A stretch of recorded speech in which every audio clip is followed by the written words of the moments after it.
The idea is not to take on the camp. That was fun. That worked all right. And because it didn't work all right. But that's great. I mean, you eventually just got so sick of waiting, or us, and so you pulled the trigger and made the thingies attack us, which is great. Yeah. Well, we weren't meant to go into the cave, and we weren't meant to go into the tent, and yeah. I think that we were probably just one decision away too many. Past, we should leave now. Yeah, that's right. So when I think Leo left, we should have left, and then we mucked around. Then we tried to burn the towers. One distraction too many. There wasn't enough. There wasn't enough info for us to know when to leave. Yeah. Because I think we were like, well, we haven't got any info. I didn't feel like we had any info yet, so I thought we hadn't actually succeeded in the mission yet. But in actual fact, we'd completed as much as we. So it's like the module needed a trigger event. Or just like the map, like you've got the whatever the that map is. Cool. So I needed a MacGuffin. Really, he's Leo is the guy who's got all the information. Which was odd because he didn't. He said, "I think I'm better to stay," and you're like, So you have no info. So that was almost a sort of distraction. They've written him rather strangely. He's obviously very willing to sacrifice his own safety and liberty and body and doing all that sort of stuff. I mean, he willingly went with them. He got captured and willingly went there. And when it comes time to leave, he says, actually, I think I might be able to find out more. I like it here. I discovered I'm a masochist. And the thing we actually. I believe I have Stockholm syndrome. You promise you'll hit me when we. we were back in the town. Yeah. So I think, and that was a bit strange because then there was let's go and get the maps, which was a great stealthy idea, and then there's wards on the tent. You're like, and then there was hey, let's poison everyone. Yeah, now we'll get in, and then it was like. So it's interesting. The poisoning thing, I thought that was a great idea, but I think I threw you for a curly one when I said that there was food being taken into the cave, and you went, that's fine. Yeah. Well, then there was let's go get more and deliver it. That's right. That's the interesting thing when you're not having to follow a module. You can just sort of you can fudge around, but you can see what the players seem to want to have to do, and you can create a tent where there's. But I think there's maps. And it was great though because the moment that the tent got ripped open, it was like, cool. we've got to go. Which is very odd. Which is very odd for our parties to make that point of realization. Yeah, but that was good. We're overpowered. That was well done. Yeah. Does it meant to do that? No, you're not meant to actually ever trigger the fight at all. No. That was very good jamming that move. Yeah, no, that was dramatic. Yes, I definitely went very light on you in terms of their abilities and capabilities. That's right. That's badass. Yeah. Especially when those dudes on guard. The guards are really bad, I thought. Well, the Drakes in conjunction with the guards and the watchtower and everybody. Does it talk about what to do if the PCs get into a fight in the module? Kill them. You can capture them. You can capture them and put them in the tent, and so they can sort of get killed and wake up as prisoners along with Leosin, and then Leosin can produce a dagger from his boot and get everybody out that way. That's right. Sort of Red-Handed Doom does that, I remember. Right. If the PC spoilers. We can't even play it now. Now it gives it as an option if the PCs are stupid enough to take on one of the hordes. I know that we ended up a bit with the whole names of cultist thing, but I gotta say, I didn't want to hurt them. As soon as you actually made them really nice people, they were great, and that was a choice I guess you chose to make. I always. But it was interesting. It was like, well, they're just really nice people. Why would we hurt them? I always like playing with that. I always like playing with these are just guys who think they're doing the right thing.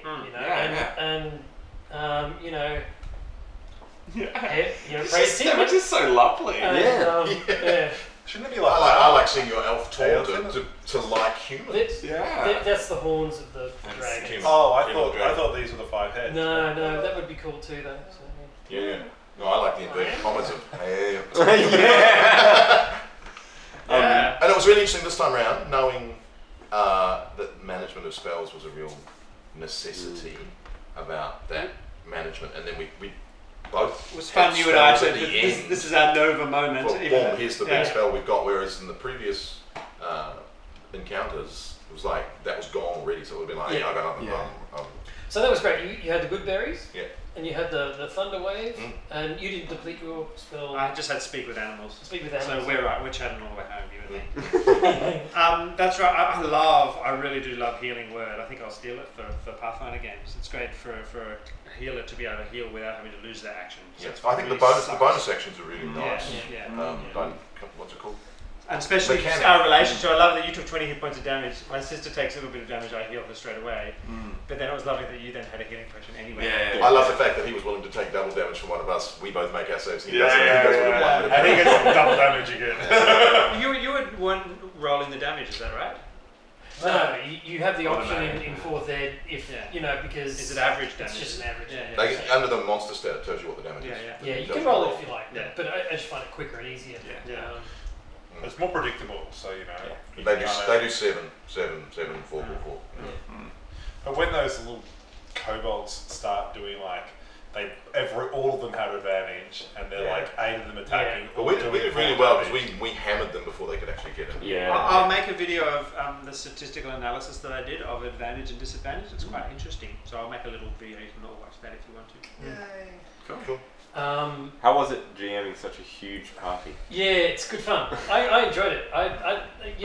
You expressed some concerns going into it, but I thought it worked alright. It was more the concerns for people watching with this amount of noise. Comment down below whether we would have a good time of it. And guys, there was a fairly tense pre-game discussion about how we shouldn't talk over each other. So if we did that, please hammer us below in the comments, and we'll. We do try and resist as much as possible. So what else was there to do? I'm trying to work out what the actual module. I think we did what we needed to do. We did what we needed to do, but what are the different? What are the paths? In that camp, what are the paths? Look, when I was reading this, I was kind of going, man, there's not a lot to do in this. Once you've had a couple of discussions with the cultists, and as long as you don't have your cover blown, Sianrath, the guy wandering around, if he wanders around the camp, you've got a pretty hefty penalty to your disguise roll or your persuasion roll. Disguise roll of, here's our real name.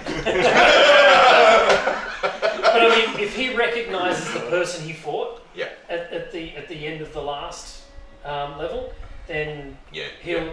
Well, I love that when you went, he recognised you. No, not me. That was the other guy. That's right. That was cool. That's right. But you found out a whole bunch of stuff. The stuff that Leosin fills in is not everyone here is a full-fledged member of the cult, as you found out. There's various levels of cultishness.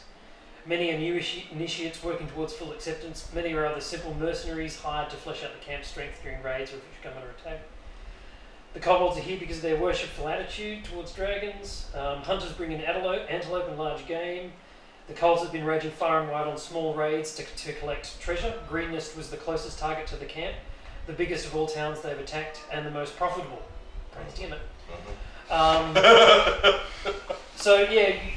All of this sort of stuff came out in the wash. The only thing that you didn't sort of find out is, there are actual eggs in the nursery. Oh, we sort of figured we knew that already. We knew that already. Cool. Great. And there's one other person above. So you got Sianrath, and then Mordath, and then there's another person who Bella heard, but didn't see. Didn't see, and that's a guy called Resmir, and so he's. There's 5 heads. There's 5 heads of, and they're all. So you've got a white head and a black head. Symbolism. And so the 5 heads are obviously polluting. Yeah. Well, I loved my character and getting to interact with all you guys. It was fantastic. It's fun. It was really great. And the twin sister thing is cool. It's excellent. Just have to, it's great to develop the love of each other. And Brothers weren't as epic this time. We got out of it. Yeah, it's all good. You got out of it. Changing into a wild shape is pretty cool. Yeah. Especially the wolf didn't quite work out the way I envisaged, but the horse was great. Very handy. It's the fastest way out of here. Hooves. So fantastic. I thought you had to pick one. Yeah, me too. It says that you can choose to do starting a second level, you can choose your action to magically assume the shape of a beast that you have seen before. You can use this feature twice. You regain expended uses when you finish a short or a long rest.